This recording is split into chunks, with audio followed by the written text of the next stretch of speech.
इसको ऐसे देखते हैं कि अभी तक कांग्रेस का विरोध होता रहा सिर्फ, चूंकि कांग्रेस ज्यादातर मैंने 2014 तक कांग्रेस सत्ता में रही, तो उसका विरोध किया गया, उसके खिलाफ प्रचार किया गया। इसमें कुछ बुरा नहीं था, लेकिन प्रचार जो किया गया वो गलत था, और कांग्रेस के खिलाफ गलत प्रचार किया गया और अपने पक्ष में भी गलत प्रचार किया गया। दोनों गलत था। मैंने सिर्फ एक होता तो उतनी बुरी बात नहीं थी कि आप अपनी सत्ता के लिए अपने आप को अच्छा बताएं या खुद सत्ता पाने के लिए दूसरे को खराब बताएं। दोनों में से कोई एक करते तो चलता, शायद चलता, लेकिन आपने दोनों किया, और दोनों के बाद जब आप सत्ता में आए तो बिल्कुल सत्ता चलाने लायक नहीं है वो नजर आया। सत्ता चलाने लायक नहीं है वो मैं इसलिए कह रहा हूं कि आपने नोटबंदी कर दी जिसके बारे में कुछ सोचा ही नहीं, और वो अब दिखाई दे रहा है कि बिना अनप्लान्ड था और उससे क्या असर हुआ। इतना बड़ा फैसला था और उसके बारे में जरा नहीं सोचा गया, ना उसका कोई अफसोस है, ना उसको रेक्टिफाई करने के लिए कुछ किया जा रहा है। उसी तरह से नीतिगत मामला है कि आप गरीबों को मदद करेंगे या अमीरों की मदद करेंगे। तो गरीबों की मदद ये सरकार नहीं कर रही है और अमीरों की कर रही है। गरीबों की नहीं करना उतना बुरा नहीं है, लेकिन अमीरों की मदद करने की क्या जरूरत है इसको समझना मुश्किल है।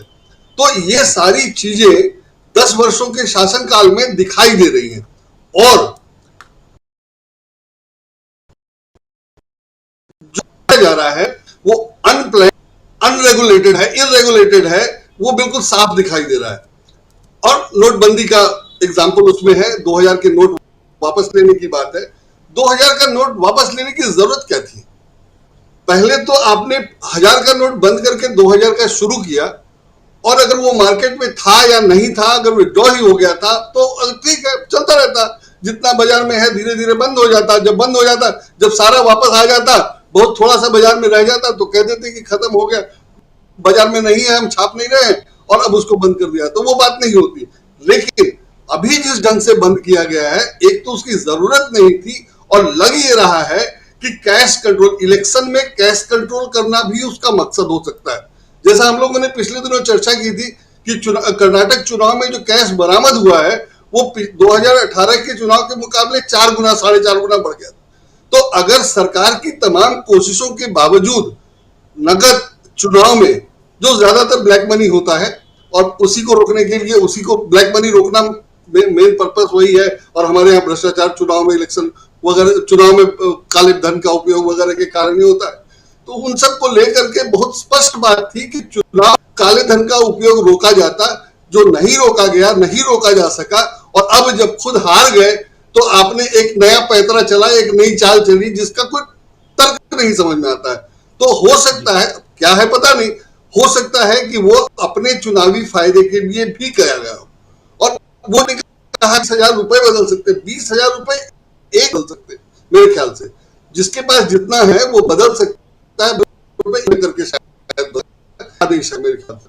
और आदेश में कहा गया है कि रिजर्व बैंक ने किया पहले, और रिजर्व बैंक बचाव में ये भी कहा है कि ऐसा पहले। तो इस तरह का बहुत लचक किया, और इसको वापस लेने की कोई जरूरत नहीं थी, और वापस लिया जाना मुझे लगता है कि ये चुनावी गणित है और चुनावी फायदे के लिए किया गया है, जो बहुत जरूरी नहीं था, और यह इससे कोई बहुत फायदा नजर नहीं आएगा।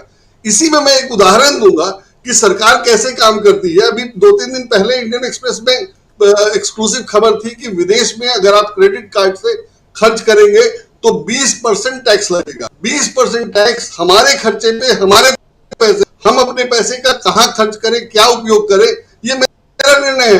विदेश में खर्च करते हैं, अपने ही लिए सुविधा खरीदते हैं या अपने ही लिए कोई चीज खरीदते हैं, तो उसमें 20% टैक्स लेने की कोई तुक नहीं है। तो ये लगा दिया गया, और लगा देने के बाद जब इसका विरोध किया गया तो दूसरे दिन सुधार आ रहा है कि ये 7 लाख खर्च करेंगे। तब अगर 7 लाख से ज्यादा खर्च करने वाले पे ही ये टैक्स लगना है, तो विदेश में क्रेडिट कार्ड से 7 लाख रुपए से ज्यादा खर्च कितने लोग करते होंगे, और उस पर कितना टैक्स आ जाएगा 20% के हिसाब से भी। तो ऐसे ऐसे नियम बनाने का क्या मतलब है? मुझे लगता है कि इन नियमों का मकसद आम आदमी को परेशान करना और टैक्स के जाल में फंसाने के उपाय करना है, जो इनके टैक्स के अधिकारी कर नहीं पा रहे हैं, जो नियंत्रण नहीं कर पा रहे हैं। वो ऐसे नियम बनाकर लोगों को फंसाने वसूली करने और ब्लैकमेल करने के उपाय करने के लिए किए जा रहे हैं, जो किसी तरह से जनहित नहीं है। जनहित तो ये होता कि बहुत सीधा सरल नियम होता और किसी तरह से टैक्स फैक्स बहुत आराम से लोग रिटर्न फाइल कर सकते, लेकिन नियम ऐसे बना दिए गए हैं कि आदमी परेशान हो और बदले में सरकार को कुछ नहीं मिल रहा है। तो इस तरह सरकार काम कर रही है तो जाहिर है उसको ना जनहित से मतलब है ना अपने वोट से मतलब है। सबसे दुर्भाग्य की बात यह है कि सरकार जो काम है उससे उसको वोट तो नहीं आएगा, और अगर उसको वोट नहीं आ रहा है तो वोट लेने के लिए वो जो काम कर रही है वो और गलत है। तो इस तरह से सरकार तो बिल्कुल अपनी अपनी पोल खुद खोल रही है या अपनी कमजोरी खुद बता रही है, और ये बड़ी विचित्र स्थिति है। अमूमन जब किसी राज्य में भाजपा हारती है तो ये शुरू कर दिया जाता है कि ईवीएम तो ठीक है, ईवीएम तो ठीक है, आप लोग बेकार हल्ला मचा रहे थे। मुझे लगता है कि ईवीएम का उपयोग कहीं मैंने लोकसभा चुनाव में तो नहीं होता है। ऐसा तो नहीं है कि सरकार बिल्कुल निश्चिंत है, वरना ये दो काम करने का कोई मतलब नहीं था। दिल्ली सरकार के खिलाफ सुप्रीम कोर्ट में हारने के बाद और ये 2000 के नोट बंद करना, ये दोनों ऐसे काम है जिनकी कोई जरूरत नहीं थी और जिससे सरकार को कोई फायदा नहीं होगा, जिससे कोई बड़ा तमगा नहीं मिलने वाला है, जिससे कोई बड़ी उपलब्धि नहीं कहा जाएगा। उसके बावजूद अगर सरकार ने किए हैं और नुकसान ज्यादा है, तो इसके बावजूद अगर सरकार ने किए हैं तो जाहिर है उसको चुनाव जीतने की चिंता नहीं है, उसका लक्ष्य कुछ और है और चुनाव जीतने के लिए उसके पास कुछ भरोसा और है, मुझे ये लगता है। और इसलिए हमें सतर्क रहने की जरूरत है। राजू जी जी बिल्कुल। 2024 किस दिशा में बीजेपी बढ़ रही?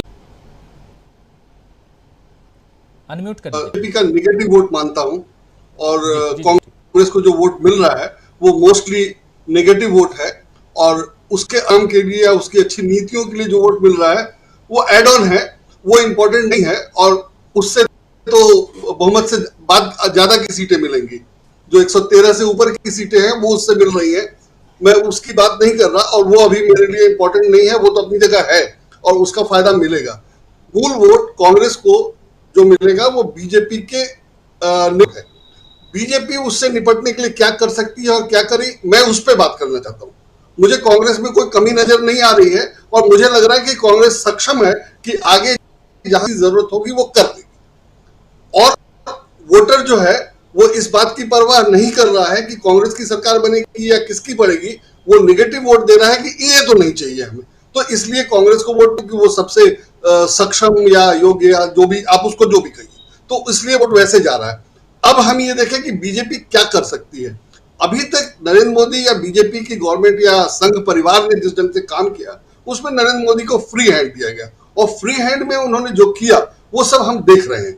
तो फ्री हैंड में ही था कि डबल इंजन की सरकार, और डबल इंजन की सरकार में उन्होंने कहा कि दिल्ली की सरकार नहीं जीत पाए, दिल्ली में नहीं जीत पाए, और बीजेपी का पुराना वादा था कि दिल्ली में विधानसभा पूरी विधानसभा होनी चाहिए, उसको भूलकर अब स्थिति यह हो गई है डबल इंजन की सरकार बनाने के लिए। जो डबल इंजन की सरकार का फायदा क्या हुआ वो तो हम देख चुके हैं, कहां क्या फायदा है वो अलग बात है। डबल इंजन सरकार बनाने की जिद का असर यह है कि आपने सुप्रीम कोर्ट से हारने के बाद अध्यादेश ला करके भी आप डबल इंजन बनाएंगे, क्यों, उससे क्या फायदा है, उसका क्या मकसद है, वो जस्टिफाइड नहीं है, तो इसका नुकसान होगा। अगर बीजेपी को अध्यादेश लाकर ही डबल इंजन की सरकार बनानी थी या दिल्ली में शासन करना था, तो सुप्रीम कोर्ट में हारने से पहले ही ये किया गया होता, तो मेरे ख्याल से उतना बुरा नहीं होता या उतना बुरा नहीं दिखता जितना हारने के बाद दिख रहा। तो अगर बीजेपी इसका भी ख्याल नहीं कर रही है तो उसका नुकसान उससे होगा। जहां तक बाकी पार्टियों के अखिलेश, ममता बनर्जी वगैरह या रीजनल पार्टीज की बात कर ले, हम नीतीश कुमार कितने वोट ले आएंगे या तेजस्वी कितनी वोट ले आएंगे, दोनों साथ रहेंगे कि अलग हो जाएंगे, वो सारी बातें अपनी जगह हैं और हो सकती, लेकिन अभी तक हम लोगों ने तो यही देखा है कि जब डबल इंजन नहीं चलना है और मोदी जी डबल इंजन की बात कर रहे थे, तो राज्यों में अगर एंटी मोदी वोट पड़ा तो कौन जीतेगा कौन नहीं जीतेगा वो मैं छोड़ दे रहा हूं, और कांग्रेस की सरकार नहीं बनेगी तो ना बने, लेकिन लोकसभा में कोई दिक्कत नहीं होने वाली है।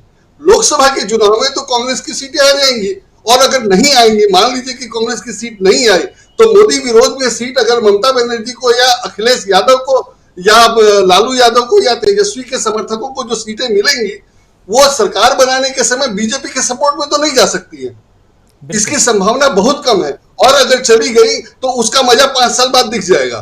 तो ये उनको भी पता है, हमें भी पता है और वोटर को भी पता है।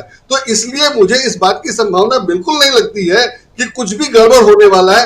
एंटी बीजेपी वोट कांग्रेस को जिता देगा। अगर कांग्रेस नहीं जीतेगी, जो दूसरी पार्टी अखिलेश, ममता वगैरह को जो सीटें आएंगी वो भी कांग्रेस को वोट देंगी और सरकार जो है कांग्रेस समर्थित बनेगी, बीजेपी की नहीं बनेगी। मुझे अभी तक ऐसा लग रहा है। बीजेपी के पास ये एक ऑप्शन था कि वो मोदी जी को हटा के किसी और को बना लेते, तो उसमें जो नाम आ रहा है वो मोदी जी से बेहतर होगा, ये हम लोग नहीं समझ रहे। अगर बीजेपी के वोटर समझते हैं, उनको वोट देंगे तो ज्यादा यही होगा कि बीजेपी को कुछ हो जाएंगे पर वो मेजॉरिटी नहीं बना पाएगी। अभी तो बीजेपी